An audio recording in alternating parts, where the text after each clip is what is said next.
Hello, everyone, and welcome for joining us tonight. I'm really excited to introduce you to our guest speaker tonight, who I know we met in Germany. I think it was either Hamburg or Leipzig.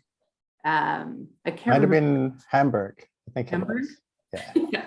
I think it was So Hamburg. that must have been 6 or 7 years ago, I guess, by now. But Yeah. so let me tell you a little bit about Kerwin. Kerwin is a former airline employee who's now a travel content creator, author, and speaker. You might remember, if you've been a member for a while, you might remember that Kerwin gave us all a copy of a book that he wrote called, Kerwin, Kindness. What was the title of the book? It was eight random acts of kindness. Yes. That's what it was. Oh, is. It was a great story about lovely things that he encountered around the world. Kerwin has a master's in aeronautical sciences. He's worked in various capacities at 4 different US-based airlines for over 14 years. He's flown with 181 airlines to over 140 countries. So there's not too much that he doesn't know about air travel. Kerwin's originally from Jamaica, and the first country he ever traveled to was Martinique. And today he runs several different blogs on different topics. So Pass Rider is one where he helps airline employees with their travel plans. Cruise and Altitude, he shares information about airline travel there. Unfamiliar Destinations covers about 365 under-visited destinations. And where he's joining us from tonight, Houston, he also has a blog that is about travel information specifically for Houston, Texas. And I hope he's going to tell us a little bit later about his food site, Cooking with Kerwin, where he cooks Jamaican food. So we'll see if we can get him to maybe share a recipe with us. But welcome, Kerwin. Thank you so much, Tracy and Kay, and thank you guys for inviting me into your living room. It's exciting to see you all here, and I'm such a bad marketer. I don't even know the name of my book. I don't even have a copy of it. I mean, really, but and I love travel, and I'm very happy to be here, and thank you guys for having me, and open to answer your questions, and yeah. I'm excited. And can everyone hear me now? I wasn't sure. I wasn't really speaking loud before, but I think I'm speaking up a little better now. So I think I should be good. Okay, I'm seeing nods and thumbs up. So that's good. Perfect. Okay, so let's dive in. I asked some people about what questions they had about air travel, and I asked it on our Facebook page. And so we've accumulated a few questions, but I expect that people are going to have lots of other questions for you as well. So let's dive in. Outside of first class or in the cockpit, what is your favorite area or seat on planes and why? So as an airline geek, I love a window seat. And I'm also a frequent flyer with the airline. My airline of choice is actually American. Used to be Delta, but it's a long story. Still is Delta a little bit, but I've been traveling American quite a bit. So as a frequent flyer, you get to choose those seats at the front of the plane without paying. Otherwise, it's like $50 or $70, which is kind of ridiculous, but I get it.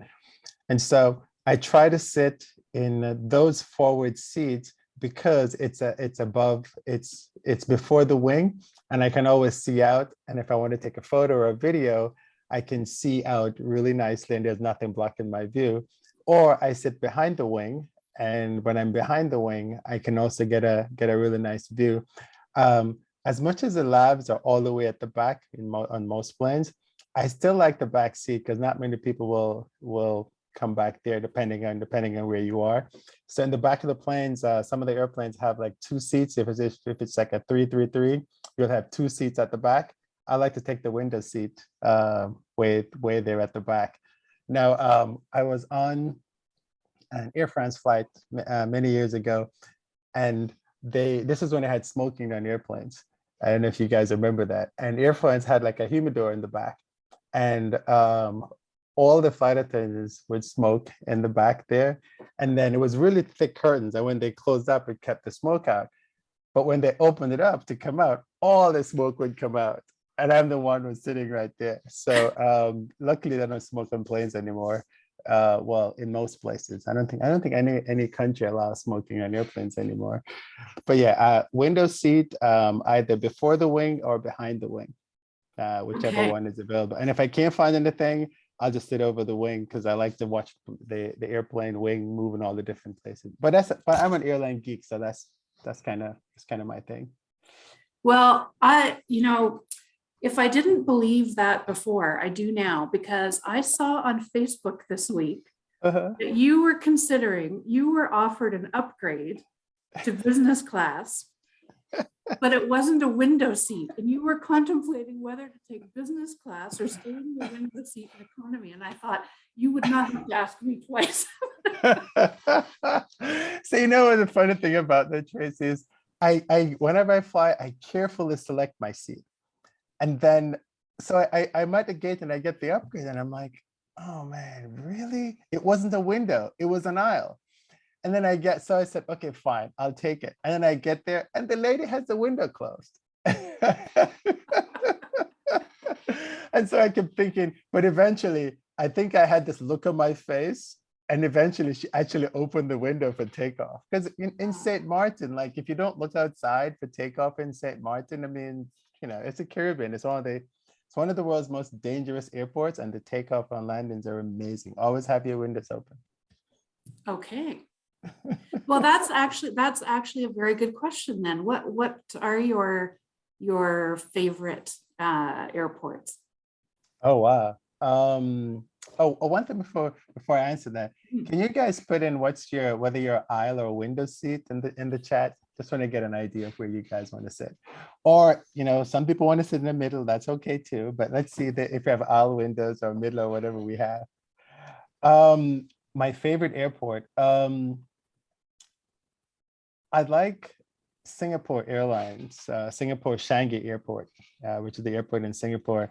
It's very well organized, and you could actually live in that airport because there's like a movie theater, there are grocery stores. I mean, they basically have everything.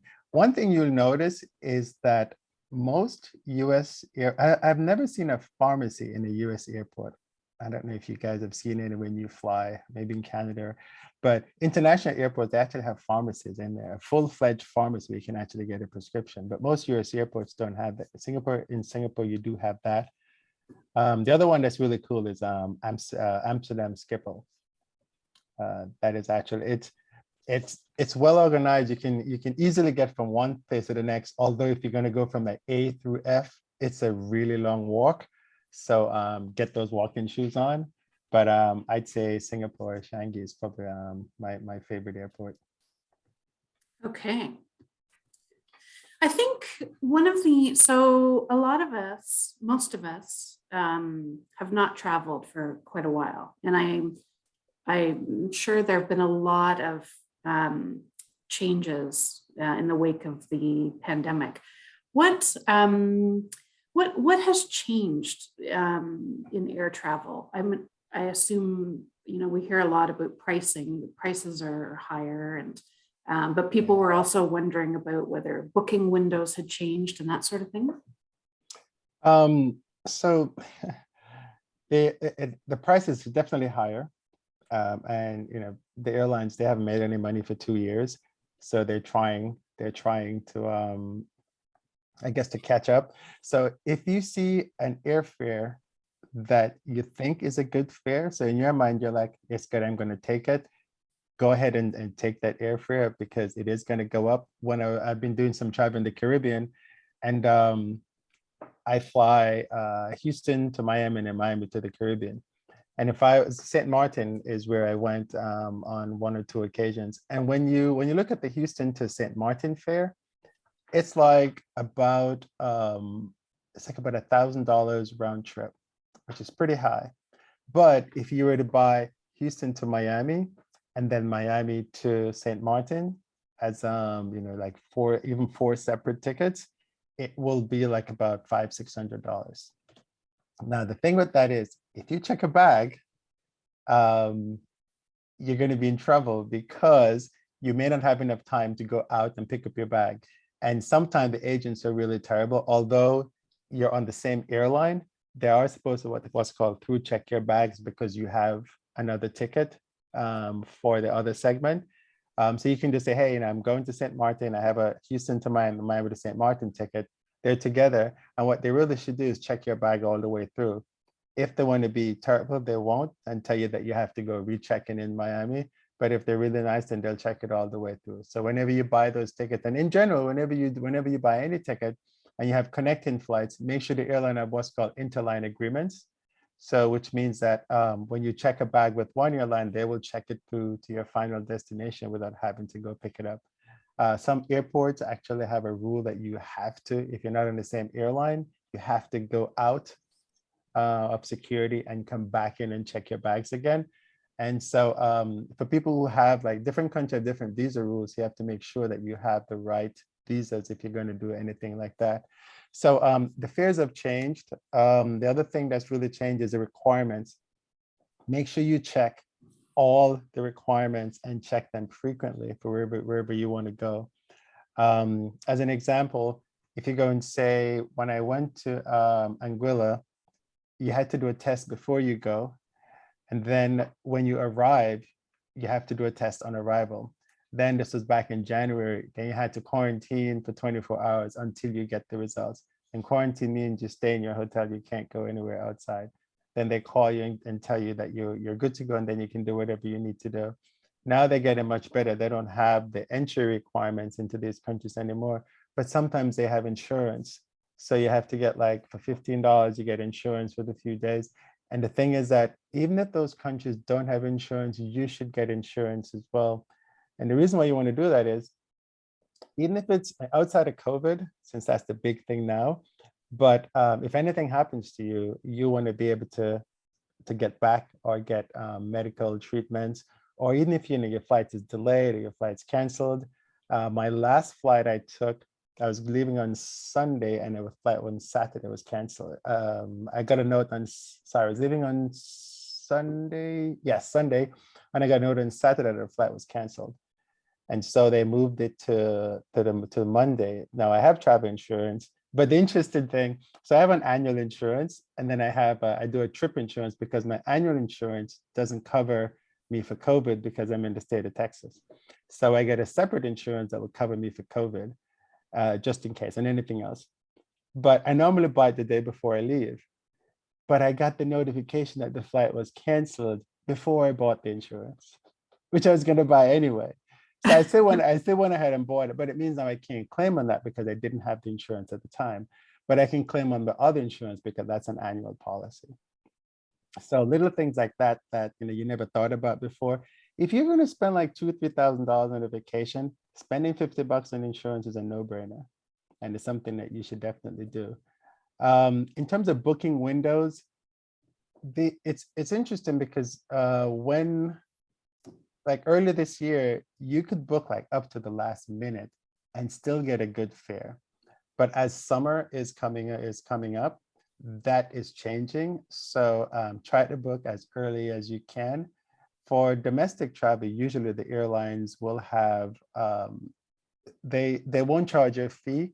So when they say they won't charge you a fee, that's true. But if the fare changes, so let's say you paid $100 for your ticket, and then when you're ready you want to change it to next week, but the fare next week is $120, you have to pay that $20. Normally they would charge you like a change fee. They don't charge a change fee anymore. But if you're going international, they may charge a change fee. So just check things like that. But the rule of thumb is if you see a fare and you can afford the fare and you like the price and you know it's not too expensive, just go ahead and do it. Don't wait, because the fare is gonna keep going up. Okay. We have a couple of questions if you want Sure. to take those. The first one, just because you had mentioned that the airport at St. Martin is really challenging for landing and takeoff. We're just wondering, what is it about that? Like, is it the terrain that makes it challenging, or is there something else about that airport that makes it challenging? Oh, so there's a beach, a literal beach that you can actually go and swim, a really nice beach at one end. And so you have like, you have the runway here, and then you have the fence, and then you have the beach. And it's the distance of maybe, I don't know, not even 100 yards, maybe about 100 yards between the fence and the actual beach itself. And so when the airplanes are coming in, they go low over the beach. They have to go low because the runway is pretty short. And at the end of the runway is it's a lake and a mountain. And so you have to make sure you can stop quickly. And when you take off, you don't want to fly into the mountain. So when you take off, the takeoff is very, very steep. And you make a hard right turn because you're trying to get over the ocean, because they have what's called noise abatement. Those of you who live next to the airport know that the airports are very loud. And so they have special procedures to minimize the amount of noise that you hear from the airplane. So that's why it's rather challenging. The pilots love it though, because you know they actually get to fly. That sounds like a lot of fun, although it would concern me a little bit as well. And the second question, do you shop for fares on Expedia, Kayak, or Hopper, or is it better to go directly to the airline websites? Okay, so this is a really, really good question. I book with the airlines, and the reason why I do that is if I want to change something, I can call the airlines, or I can go on the airline's website and I can change it. And there's no limitations to change it. When you buy a ticket from an online travel agency or any travel agents, and this is nothing bad about travel agent because everybody needs to make their money how they do. But when you need to make a change is where the issue comes in. You have to contact whoever you bought the ticket from. So you can call the airline, they're like, oh, I'm sorry, you bought the ticket from Expedia. You have to call Expedia. And then you have to call Expedia and make the change. Some of these agencies actually charge you to make the change, even though the airline may not charge you to make the change. They might have changed that now. So that's the thing to make sure. So, and also sometimes the price difference is not too much. I just had a friend of mine yesterday sent me a message, and he wanted to go from Trinidad to London. And he wanted to book on, I think, Expedia or Kayak or something like that. And what happens is that sometimes when you book on those sites, the actual sites that doing the ticketing is a smaller agency. And some of these smaller agencies will charge you a $25, $50 fee just to make that booking. And then if you need to change something, then you have to go through them. I even had issues with Priceline once. And Priceline is a big agency, but when I bought the ticket from them, and it was a really good fare, which is why I did it. And now I'm not doing that again, no matter how good the fare is. What they did, they put two tickets together that shouldn't. So I was going to Dubai via Riyadh, Saudi Arabia. And on my way back, I was going to do a similar routing, but the routing I had me stopping in Medina. And you can't stop at the time, you can't stop in Medina unless you are a Muslim. Because you have to transit the country. And if you're going to transit the country, and all you're doing is just going from the domestic part of the airport to the international part, but you have to enter the country. And so you need a visa to do that. Well, the ticket didn't say I needed a visa to do that. And when I got to Dubai, they were like, you can't. And then I had to go see a guy who was not very happy in a back office. And he had his arms full when you walked in like that. And you know you're not going to get any good customer service when you walk in and someone is like that. So eventually I had to buy another ticket to get home. And then when I came back, I had Priceline giving back my money, which took like 5 emails to get. So just be careful of the agencies that you're using, make sure they're reputable. And just remember that if you need to make a change, you're going to have to go through the agency, not the airline. On day of travel, the airline takes over the ticket and then they take care of you. But anything up to that point, you have to get in touch with the travel agency. kind of a long-winded answer, but I hope it answered the question properly. Okay. I have heard a lot of stories from people about having to, that very thing, having that middle person really complicates things, and long wait times, and yeah. It does, it does. And I mean, you can get some really good deals. Don't get me wrong about that. You can definitely get some good deals, especially when they do combination of air and hotel and sometimes car rentals together. You can get some very, very good deals. But just remember that normally when you get a good deal, you know, it's a trade-off. Right. Yeah. Okay. Let's look at something completely different. Okay. And this was, I think this was King's question, actually. How far away do you think we are from having fully electric passenger planes? They're actually looking at between 2026 and 2030, kind of a long window, right? Well, it's also because we don't have any planes yet, and they have to go through certifications. And I think there's a company, might have been Finland, that's actually taken a current design and using that design and making it electric. The issues are battery and certifications. You'll probably see helicopters first before you see the airplanes.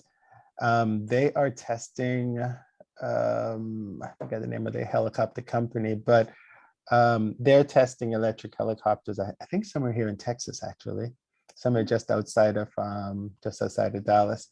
And they have, it's actually very cool. It's like a five passenger thing that they had. They had a big mock-up at CES, which is a consumer electronics show that's held in Las Vegas every year, except I guess 2020, well, 2021, because they actually held it this year again. But they are testing these helicopters, and they're actually really, really nice helicopters. There's but the thing is, they have a seat for a pilot in the front, and initially they'll have a seat for the pilot, but eventually it'll be completely autonomous. So basically, you know, the idea is that you have a place in your community and you go there, and the helicopters will pick you up, and then it will take you to wherever else you need to go, drop you up, and then you carry on with your journey. And they'll be like, you know, road transportation that will take you the rest of the way and things like that. But it's 2022, yeah, anytime between 2026 and 2030. Because the thing too is that it's acceptance. So when they first did the monorail in Disney, it was completely autonomous. So there was nobody driving it, but people wouldn't get on it. And so what they did, they had agents just be on the train. And then people are like, oh, okay, somebody's on the train. They're not driving it, but they're actually there.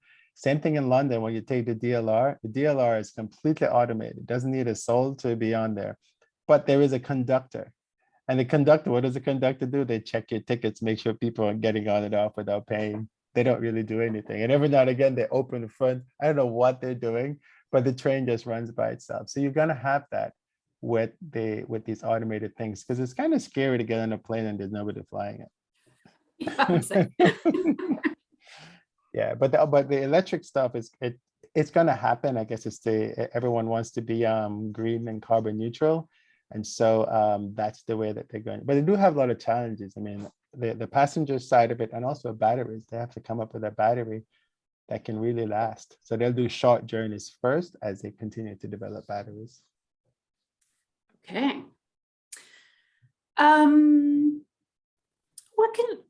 So everybody's dream is to, you know, get up to the gate and get offered an upgrade. But what can you tell us about upgrade strategies generally?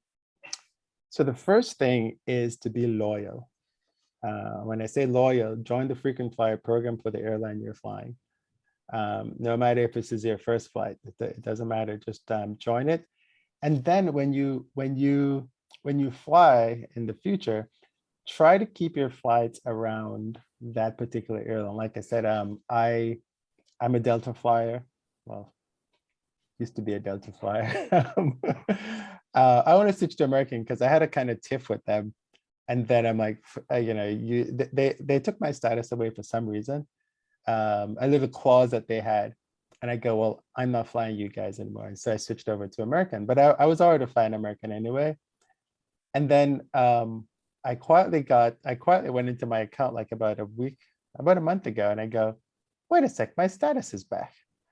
And so they gave me back my status. But what I did for that whole time is I'm like, you know what? Since you took this away and I don't think you should have, then I'm going to give my money to another airline. So I gave it to American. And so now I have gold status with American, and Delta gave me back my gold status, and I have gold status with them. So now I'll go back and fly Delta if I need to. But the thing is, stick with one airline and try to spend your money there. A lot of people, they like to look at the low-cost carriers and go, okay, well, nothing is wrong with low-cost carriers, but you won't get the perks that you want to get in essence. So if you want an upgrade, the best thing to do is to stick with one airline or airlines that are in the same alliance. So for example, American and Alaska and say British Airways are in the same One World Alliance.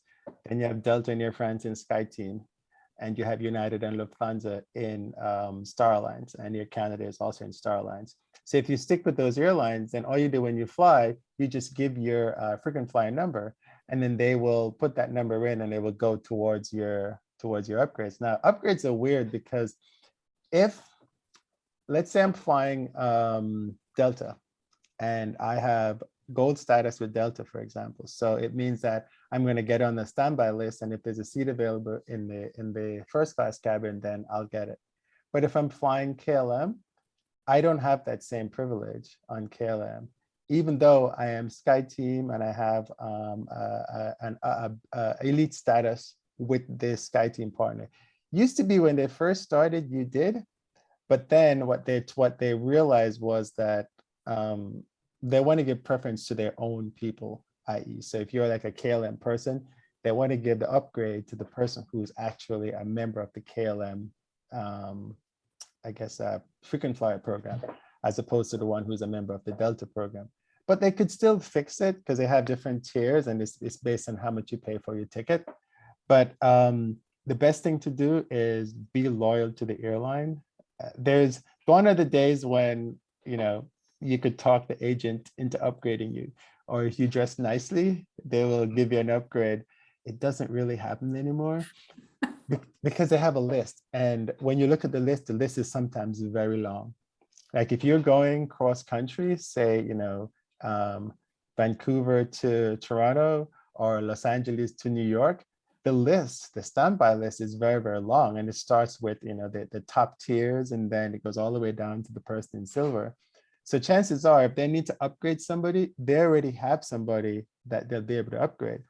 The interesting thing, though, is when you fly to like if you fly on weekends and say you want to go to the Caribbean, a lot of frequent flyers don't fly on weekends, and they don't go to the Caribbean on weekends and things like that. So your chances of getting upgraded are actually much higher when you do those type of trips. But it's based on your elite status. It's based on how much you pay for your ticket. So if you buy, and sometimes you buy some ticket and it'll say in it not upgradable, that means that even if they have a seat in first class, it's not going to happen. Now, on the odd occasion, the airplane might be tail heavy and they need to move people to the front, and they have nobody else to move, no more frequent flyers. Then they'll look at the list and they randomly pick somebody. The agent will come over and go, would you like to move up to first class or something like that? But it's extremely rare that it happens these days. Okay. We have a couple of questions on came in. I'll actually ask them in reverse order, just because the second one is related to the frequent flyers. So it's, how often do you need to fly to be a frequent flyer, and is there a fee to become one? I love these questions. So there isn't a fee. I guess you could say the fee is you just buying tickets. But there isn't a fee to join the program itself. So you basically, let's say you want to join Delta's program, you jump into Delta's program and you buy the I'm sorry, you sign up for the program. And then what happens is when you buy your ticket, you have to buy a certain, you have to, and they keep changing these rules, and sometimes it's very complex, but you have to fly a certain number of flights. You'll see them call them segments. So like, if you do 30 flights and you spend $2,500, then you get silver. And you have a 12 months to do it. So normally between January and December, you're accumulating for next year. And next year, your status will start in I think it's February 20th, February, it depends, February or March, depending on the airline. The rules differ by airline, but it is based on, it didn't used to be based on how much you spend, but what they found was people were flying really short segments. So for example, years ago, we used to have flights from Ellington Field, which is, United doesn't fly it anymore, but Continental used to fly there way back when. And so people would fly a lot of segments because that's all the thing. You need 20 segments, and they would just fly that segment 20 times, and then they have status, gold or something. Same thing, New York to Florida, the fares are $59. So they would fly a lot of those. Meanwhile, you're flying, Houston to LA or LA to New York, which is a really long segment, and you're not making it, but you're spending more money. So the airlines looked at it and go, we're going to look at how much you spend, and we're going to look at how often you fly with us. And so that's how they come up with the different statuses and the levels. And they have some where the cool thing is, if you work for companies that you do company business, then most companies let you keep the status. And so you gain it by just flying for your company, which is kind of the easiest way. But if you're just going out and doing your own thing, then you have to pay. There's no fee, but you pay based on how much money you give the airline on an annual basis. And then a quick question as well about what does the standby list have to do with upgrades? Oh, so when they do, so I'm just thinking how to best say that. The standby list is very complicated these days. If you buy one of those tickets, you probably heard of basic economy, which is the cheapest ticket that no frills, gives you nothing. Then they don't give you a seat until you get to the airport. So what they do, there's a list that said, here are the people who don't have a seat. They paid for their tickets, but we're not giving them a seat until they get to the airport, because that person didn't want to pay for a seat beforehand. The airlines have to give you a seat anyway. So they put you on this list that says, these are the people that need to get a seat. They've paid, they don't have a seat. Then there's the other list, which they're both merged. So when you look at the system, you'll see everybody together. You don't know who's whom, but the airline does. So you'll see, you'll have people who are waiting for a first class seat and people who are waiting for a regular seat altogether. And there's a priority. And so everything is just and they just call it a standby list. And when you look at it, you'll see most airlines break it up. You'll see a first class standby list, a business class standby list, and then you'll have the economy standby list for people who don't have it, who don't have a seat at all. What happens is that most of the people who are on the first class standby list, they already have a seat, but they have a seat in economy. And so what will happen is that whenever that person is moved up to first class, then a seat becomes available in economy, and that seat is given to somebody who's the next person on that list. It's all programmed, and everything is based on your status and the ticket you bought. And as soon as you check in, the system puts you on the list. So if you're the first person to check in, you're like, yes, I'm the first person for a first class seat. And then in 4 or 5 hours that most people have checked in, you're at the bottom of the list because a whole bunch of people have checked in who have higher status than you are. So I hope that does explain the standby list, how it works, I think. If not, feel free to ask additional questions. If not, just ask again. But the other question I wanted to turn your attention to was, what other things other than price would you consider important when considering different airline options? I always tell people, don't buy the cheapest fare. And the reason is, it's not always just about the fare. So the cheapest fare is usually associated with the least amount of amenities. So with the cheapest fare, you probably cannot upgrade that ticket if you're thinking of upgrading it. You probably have a restriction on the bag that you're going to take. Sometimes you can. So for example, if you buy a basic economy seat, and airlines are pretty crafty, and sometimes, it's my industry, but they annoy me sometimes. Let's say you're going to buy, we're going Houston, Miami, and the ticket is $100 for what they call basic economy. But the fare, the one fare up, which they call main cabin, this is an American, it's like $125 or $135. My basic economy fare says it doesn't allow me to check a bag at all. But if I buy the $135 fare, it allows me to check a bag. But the cost for a bag is $35. So when you go, well, why wouldn't I just buy the $135 fare if I'm going to check a bag? Why buy the $100 ticket, pay for the bag, but still don't get the perks that I would get, i.e. change my ticket and do all that kind of good stuff. So buy the ticket that matches what you're going to do. For example, if I'm 6'1", and so I want to see it with more legroom, if I buy the cheap fare, I can't pick my seat that I want. In order for me to pick my seat, I have to pay a little more for my ticket, but then I can pick whatever seat that I want, which for me is important. It might not be important for somebody who's not 6'1" and don't require a bigger seat or a wider seat or whatever your thing is. So buy the seat that matches you. Don't necessarily go and buy the cheapest. And these cheap fares are really terrible. Sometimes you can't change anything. And we know how it is now. Things are changing fast. So I have bought the basic economy. Now, I have bought the basic economy ticket, but the reason why I did that is because I have gold status with the airline. And if you have gold status with the airline, those rules don't apply to you. But if you don't, those rules do apply to you. So you have to weigh that when you buy your ticket, but don't always buy the cheapest fare. And then another question related to the standby list as well is, do you get placed on the standby list when you're using frequent flyer miles? No, which is really awful. I was just on a flight and that happened. And I was like, there's a first class seat and there's nobody in the standby list. And I'm like, crap, I'm using miles. I can't, I'm not on the standby list.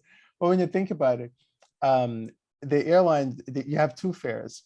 You have a fare for when you redeem miles, they say it's $30,000 for an economy class ticket, and it might be $40,000 for a business class ticket or a first class ticket. So it's kind of unfair if you paid your $30,000 and then you're on the standby list for first class, but you should have just paid the $40,000 and got the first class seat anyway. So it makes sense, but it's still like, really, I could have taken the first class seat, but yes and no. You don't. You mentioned something about luggage, which reminded me that someone in our Facebook group book, well, more than one person. People love to complain about luggage, of course. Who wouldn't? And so this person was saying that their biggest question these days is about luggage. At what point did traveling with a suitcase become a luxury? Why are they suddenly charging for even one bag on all economy flights, even international? And then people then are putting more in their carry-on, and then you can't get stuff into the overhead. And so the question was really like, what's happening? What gives? Yeah.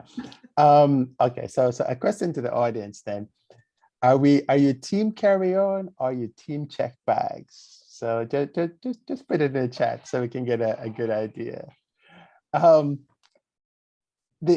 long time ago, the airlines they kind of decided that they wanted to make more money from the airfare. So they did what's called unbundling. And actually, I think Air Canada was the first airline to do unbundling.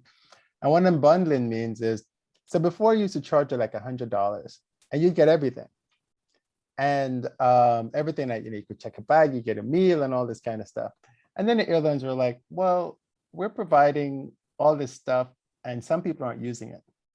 And so why don't we just charge a fare to give you a ticket, but I won't give you a seat assignment. I won't give you any meal. I won't let you check in your bags. If you want to do any of those, then you have to pay extra.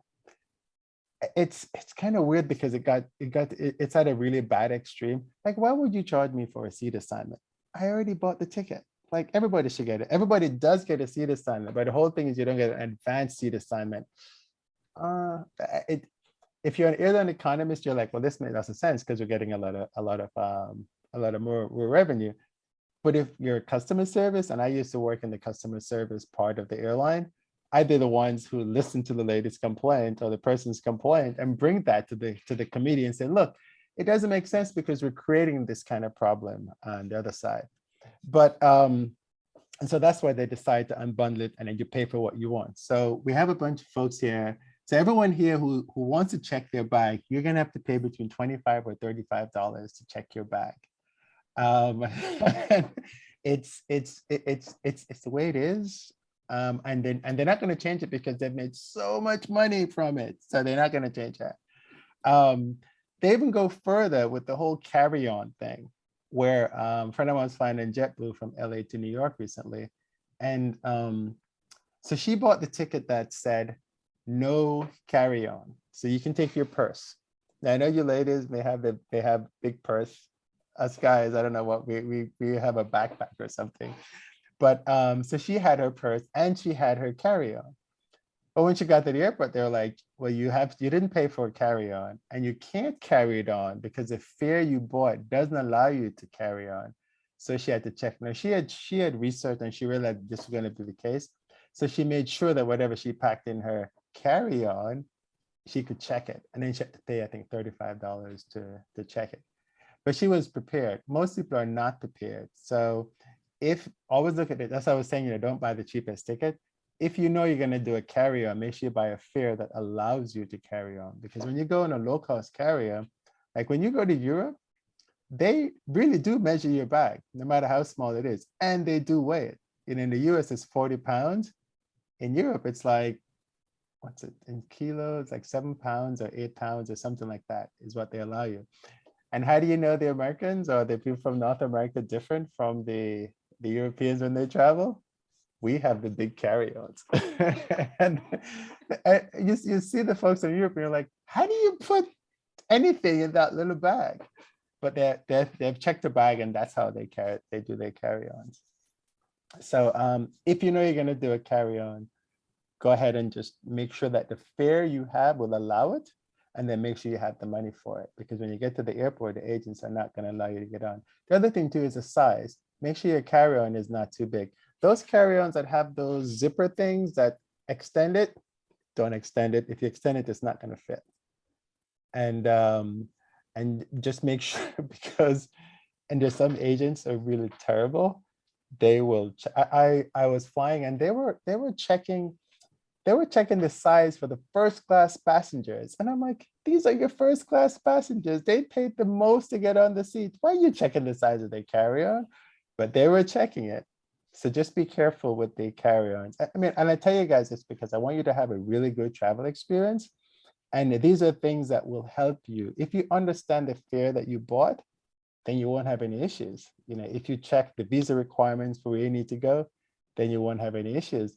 Lots of people, like when I speak about visa, lots of people don't know that a visa, like my friend didn't know a visa was required for Delhi. And, or a visa was required. And the airlines do tell you, but we skip over it because we don't want the details, right?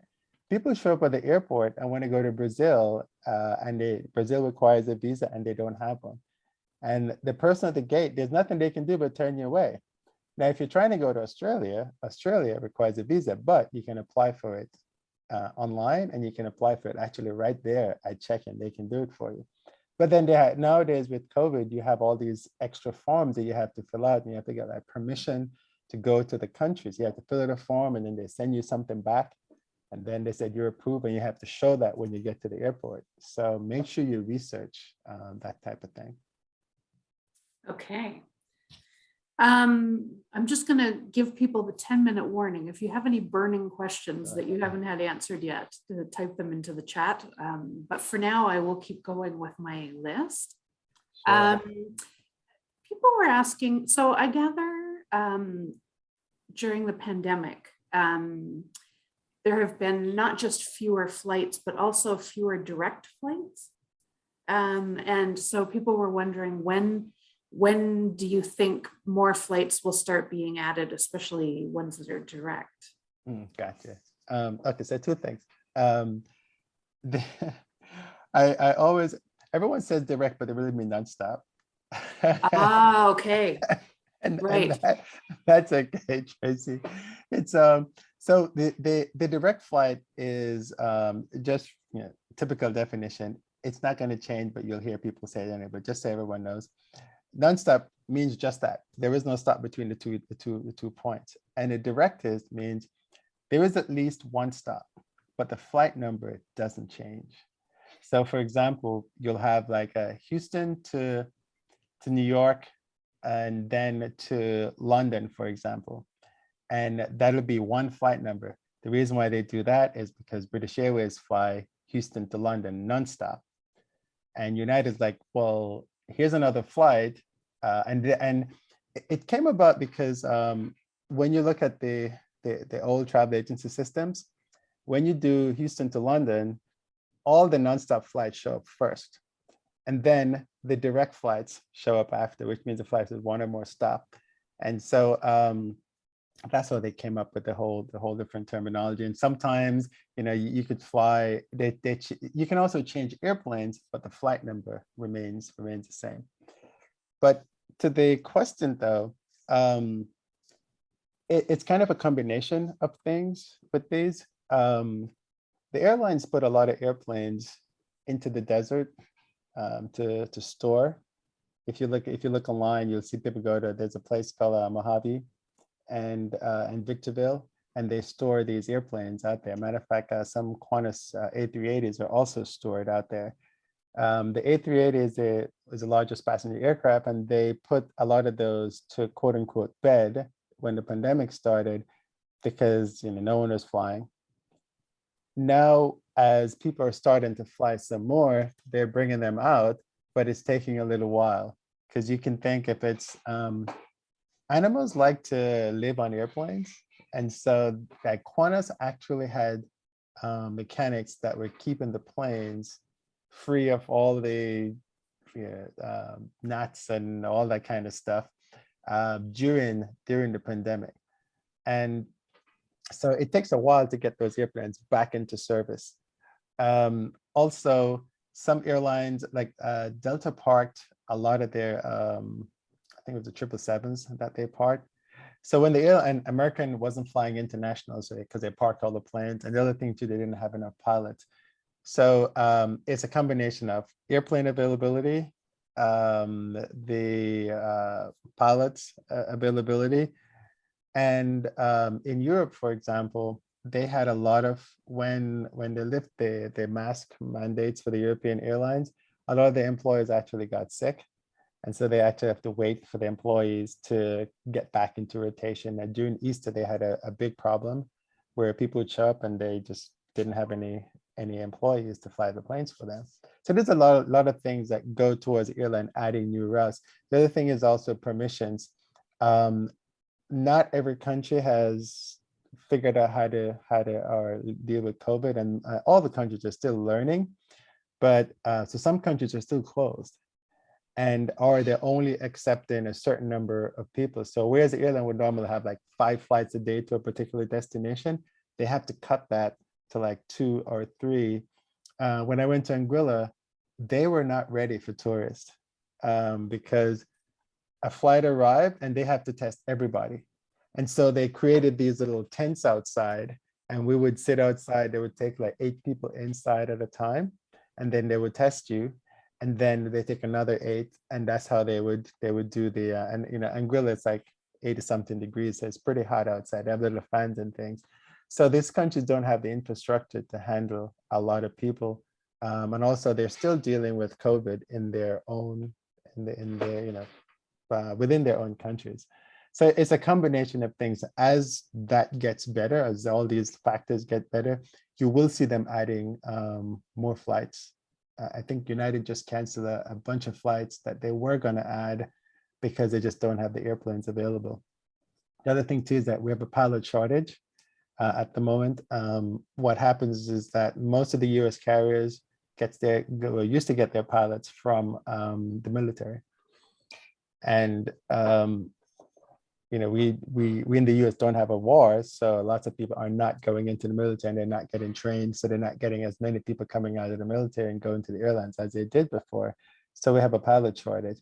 What the airlines are trying to do is they are creating a flying schools so they can recruit people to get in and learn how to be pilots so they can get people to fly these airplanes.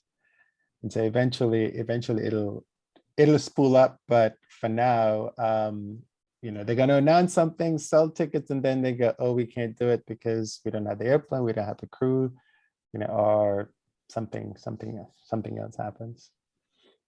Wow. And we have a question about whether or not you have a favorite plane to fly on. Yes. My favorite plane is a 777, 777 as everyone calls it. It's what amazes me about that plane is the wing. The wing is just, it has these two big engines on there. It's like 90,000 pounds of power, and they fly this big machine around the sky, like 600-700 miles an hour. And then 14 and a half hours across the Atlantic or the Pacific. And then it turns around, gets filled up and go all over again. And it's just amazing. If you ever sit by the wing and you watch the wing, I don't want to say it breaks up because that's the wrong term, but the whole thing it goes from being this nice, smooth thing to this whole thing that, is separated, there's holes in it and it's slowing us down. And then we land and it closes up again, ready to go. So yeah, sorry, I'm geeking out. No worries. And another question is, when you arrive at your destination as you're 6'1", are you the person who stands up at your seat before disembarking the plane, or do you stay seated until it is your turn? Yeah, no, I wait for my turn. It's so annoying when these people get out. Even though the flight attendants come on and they tell you, especially during COVID, they have these boarding priority. They say, don't get up until you get to your row. There's always one or two people that's like rushing from the back, trying to it just creates chaos. So no, I wait, which really annoys the people. If I'm at the aisle, it annoys the people who are at the window because they want to get out. And I'm like, well, it's not our turn. So it's quite interesting.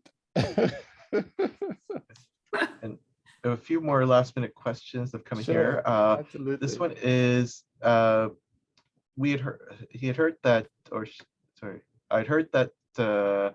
airlines flew empty planes during COVID to keep their flight paths. I'm guessing whether or not you can confirm that was something they had to do. Yeah. So everything is done by, they call them slots. And some airports actually have selected slots. And if you don't fly them, you lose them. So these are rules that they had, and they had to actually adjust them during COVID, because yes, there were airlines flying empty airplanes. What the airlines did though, they did carry cargo, and actually carrying cargo saved a lot of the airlines. And sometimes they even carried the cargo stuff inside the airplanes. If you see Air Canada, they did that. And they have a bunch of videos. If you go on YouTube, you see inside the plane, they have all these boxes and the overheads and on the seats. And some actually took out the seats and put cargo in. But yeah, there were a lot of empty flights during COVID. And also, do you ever choose a window seat and end up next to a wall? Apparently that happens occasionally. Yes, yeah, and I say during COVID, I should really rephrase that because we're still in COVID times. I should say when at the height of COVID. Yes, I have. So the airplanes, they use they have air conditioned ducts that runs through certain parts of the plane, and when the airlines try to minimize that as much as possible. But sometimes you just can't. So you get on a plane, and I'm like, oh, I have this great, especially like on a 787, I have this great seat. And then I go and I have no window. It's like, seriously? So yeah, on the 787 and the 737s is usually that happens a lot, unfortunately. And one more question is, have you ever done one of those round the world fairs? I haven't done a round the world fair, but I've done a round the world trip. But they're good. If you can actually do them, you can go to like you can go to Starlines and One World and SkyTeam.com. You can go to those websites and they call them round the world fairs, and you can use it. It's where you can stop in different places as you go around, as long as you're going in the same direction. Which is usually good. And those are great if you want to see the world. It's like, I don't know, 90,000 miles in economy to do something like that. So definitely recommend doing that. Like I said, I have not, but I have flown around the world, but not on a round the world fair. Okay. I can't believe it's actually exactly 8 o'clock. Oh, wow. Thank you so much, Kerwin. This has been really interesting. I don't think I realized how many questions I had about air travel until we started talking. I think I could probably do another hour with you. I know, absolutely. But I hope that everyone got their questions answered. And I hope so. Thank you so much. And hopefully we'll all be better prepared when we fly again. And yeah, that was really so great to talk to you. Thank you so much. It was great. Well, thank you guys for allowing me in your living rooms. I appreciate it. Thank you. And you guys had really, really good questions. So thank you for that.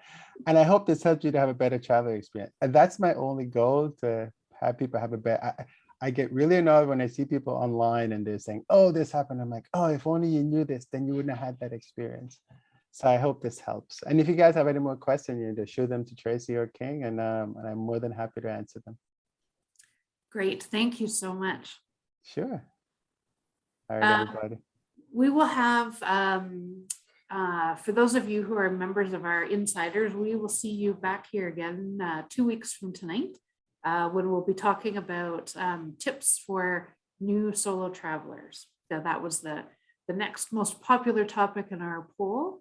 So we will see you then. And thank you all so much for joining us. And thank you. Right. Oh, you're welcome. Take care, everyone. Have a good one. Thank you. Bye-bye. Bye.